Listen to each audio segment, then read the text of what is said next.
বাংলাদেশ জাতীয়তাবাদী স্বেচ্ছাসেবক দল পাথরঘাটের উপজেলা পৌর শাখার উদ্যোগে স্বেচ্ছাসেবক দলের ৪৪তম প্রতিষ্ঠা বার্ষিকীর এই দিনে আমি শ্রদ্ধার সাথে স্মরণ করছি বহুদলীয় গণতন্ত্রের প্রবর্তক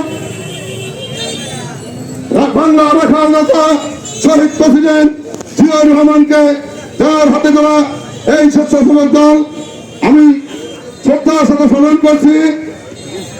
বাংলাদেশ জাতীয়তাবাদী স্বেচ্ছাসেবক দলের তৎকালীন সভাপতি এবং আমাদের প্রাণ প্রিয় নেতা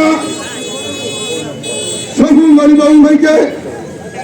আজকে এই স্বেচ্ছাসেবক দল আমরা শুরু করেছিলাম মাত্র কোটি কয়েকজন মানুষ, 2010 সালে শুরু করেছিলাম। আজকে সেই স্বেচ্ছাসেবক দল এক মহিরুহ বৃক্ষে পরিণত হয়েছে। তার জন্য আমি আজকে বর্তমান নেতৃত্ব দেওয়া আছে শেখ ইয়াস আহমেদ, তামিম ভাই, তারপরে আব্বাস এবং রাহাত, এদেরকে আমি অত্যন্ত ধন্যবাদ জানাই আজকে সুন্দর পরিবেশে এবং সুন্দর একটি ভালো আয়োজন করার জন্য। আজকে আয়োজনে বিএনপির পক্ষ থেকে যে সমস্ত নেতৃবৃন্দ এবং কর্মী ভাইরা উপস্থিত হয়ে এই সংগঠনের প্রতিষ্ঠাবাসীকে সফল করেছেন, তাদের সকলকে আমি ধন্যবাদ জানিয়ে আজকের মতো আমি বক্তব্য শেষ করছি। শুধু একটি কথা বলে শেষ করতে চাই,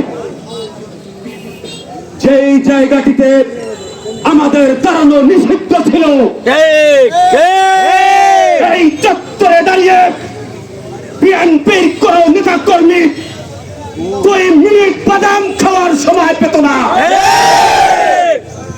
সন্ত্রাসীদের ফেলিয়ে দেওয়া হামলা রক্ত এই রাজপথ সাক্ষী।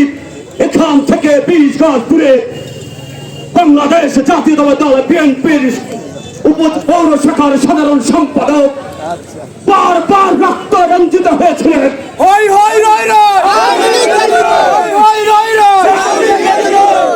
আজকে সেই চত্বরে দাঁড়িয়ে স্বেচ্ছাসেবকের কর্মী সভা হতে যাচ্ছে। রব্বুল আলামিনের কাছে শুকরিয়া আদায় করে স্বেচ্ছাসেবক দলের সফলতা কামনা করে আমি আমার সংক্ষিপ্ত বক্তব্য শেষ করছি।